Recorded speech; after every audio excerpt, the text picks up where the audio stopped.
Happy, happy Halloween, Halloween, Halloween, happy, happy Halloween, silver shamrock. For most, the key to surviving Halloween is to simply ensure you leave your own home in the same state you leave your neighbours, so as not to draw too much attention to yourself at the end of the night. But if you're a resident of Haddonfield, Illinois, Halloween might just be the night Smith Grove Sanitarium's most famous resident comes home to complicate things. First of all, I'm going to be jumping back and forward between the different versions of Michael Myers presented throughout the Halloween series here. If you're expecting consistency, don't. Remember, this is a character who was originally presented as a regular guy who could yet dig up his sister's headstone and carry it all the way to Haddonfield on his back.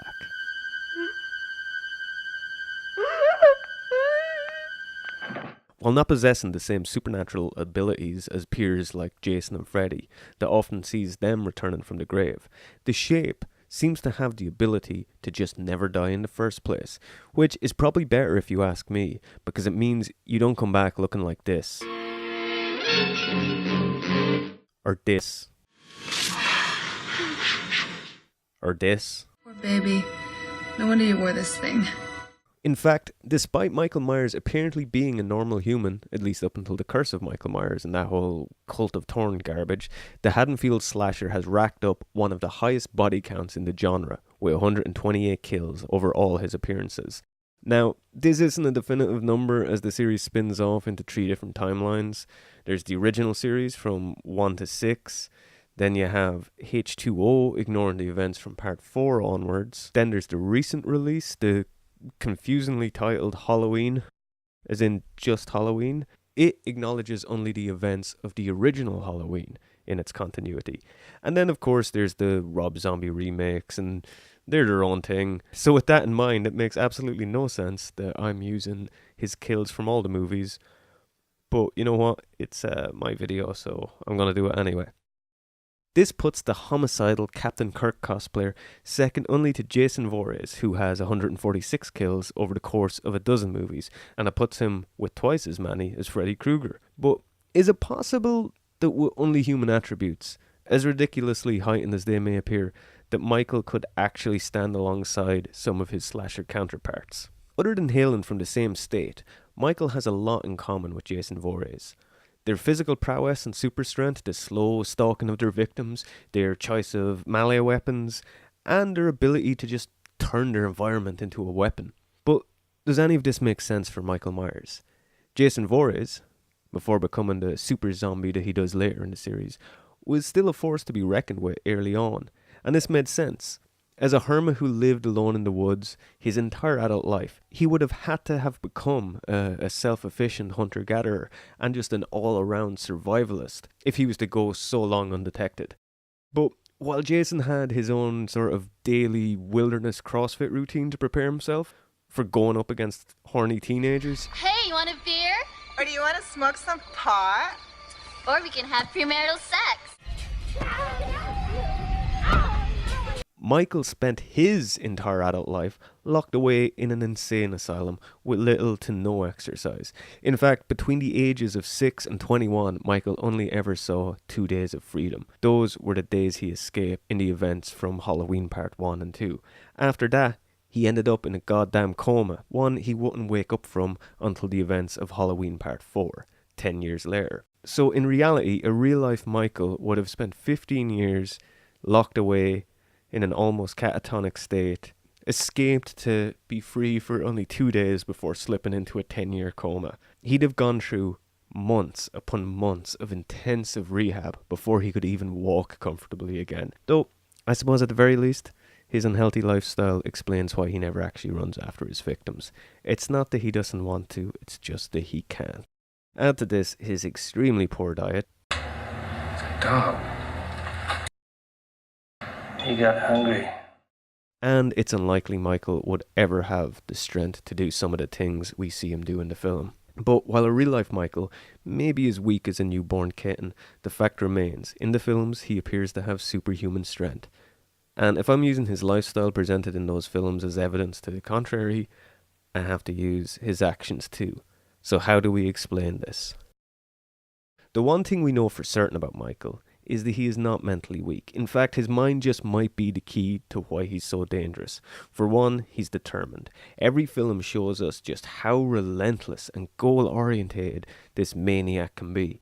But there's more to it than that. Remember, this is a man who spent 15 years of his life without uttering a single word. Dr. Loomis remarks that Michael is fully capable of speaking, and yet chooses to remain completely silent and inactive for well over a decade, a practice the most devout monk would be envious of. Is it too much of a stretch that a man who has trained his mind to this degree could also have trained himself to ignore pain? Yeah, it definitely is. But it's kind of interesting all the same. I'm not saying a flesh and blood Michael could actually withstand all the punishment he's received throughout the series. Just that in the moment I can suspend my disbelief and see how a person with this level of mind over matter training could ignore it momentarily and just keep pushing forward. Now, while Michael may have been faking this semi-catatonic state so the staff at Smith's Grove would let their guard down, the fact is, he hasn't uttered a single word since that night when he killed his sister.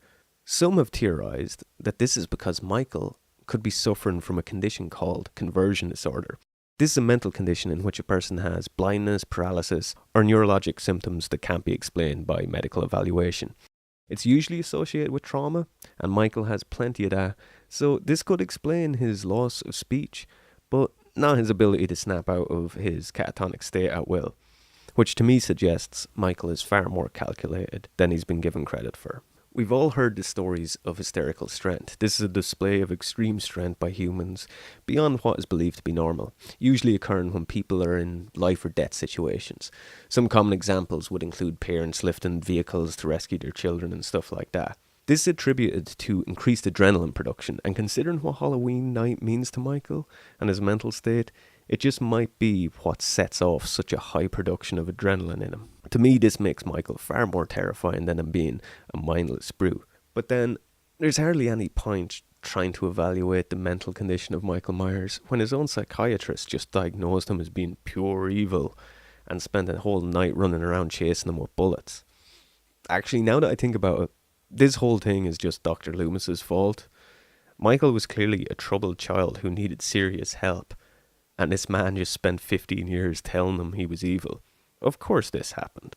What makes Michael Myers really scary isn't that he has a problem in his brain, more so the fact that he doesn't. Later Halloween films make Michael the centre of a druid cult, one that embodies him with supernatural abilities, and the less said about that film the better. But watching any of the films in the series and seeing Michael do the things he does, it's hard to ignore that there must be some supernatural element at play. Michael is said to be a normal man, but is that just because whatever force that drives him only does so on Halloween night? With all that being said, how do you defeat him? Well, if Michael only has the power or even the will to kill during Halloween, we have a few options. For one, you could book a flight to Australia and spend the entire holiday in the air so as to avoid him. Actually, I think I just came up with a great idea for a sequel there. If you would prefer to defeat him rather than avoid him, it also means you have an entire year to prepare for the altercation. In this time, you might want to consider practicing a martial art that focuses on self-defense and disarming an attacker, as Michael typically uses a butcher's knife. Krav Maga, Japanese Jitsu, Muay Thai, classic karate and judo would all be beneficial, but if you only have a year and don't plan on entering the octagon anytime soon, something like Krav Maga might be the best, as it's a martial art designed with self-defense and the average person in mind. Or whatever the hell that was Busta Rhymes was doing in Halloween Resurrection. I mean, it was pretty effective. I just realised now that LL Cool J was in Halloween H2O and he made it to the end. So maybe that's the key to surviving Halloween.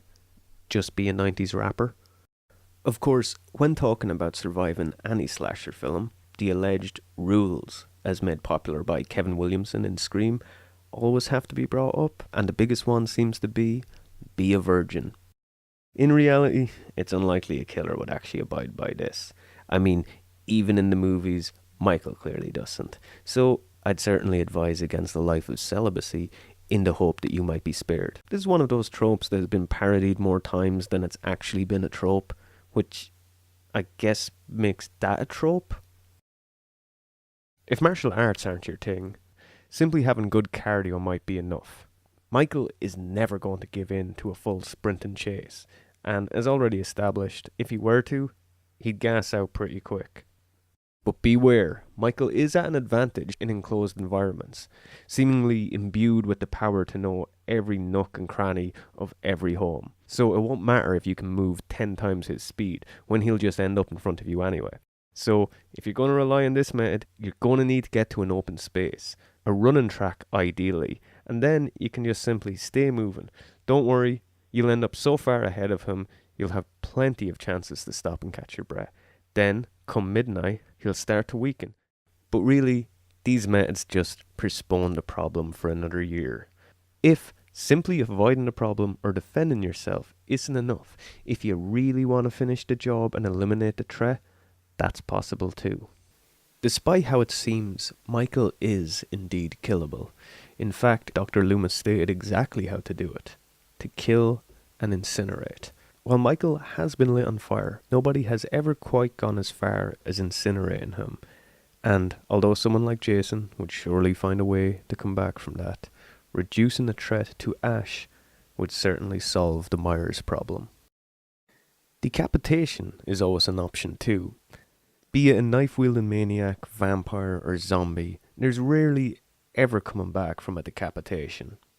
Ah, but Michael did, you say? Well, not really. Yes, we saw Laurie decapitate Big Brother at the end of Halloween H2O, but it's later revealed that he'd switched his body with a paramedic. So this only serves as further evidence that Michael is a bit of a mastermind, not that he's immune to beheadings. And if there is any worry that Michael does have some supernatural regenerating power, then maybe acid is the best weapon. Acid kills cells before they have a chance to repair themselves. So technically, this line of defense could actually work if you come up against Jason or Wolverine too. The reality is, no man could withstand what Michael goes through in these films, but even so, they offer up plenty of ways to defeat him all the same. And he only ever survives by sheer chance. And that there's still money to be made in the sequel. But for some reason, nobody likes giving anything a second go in slasher films.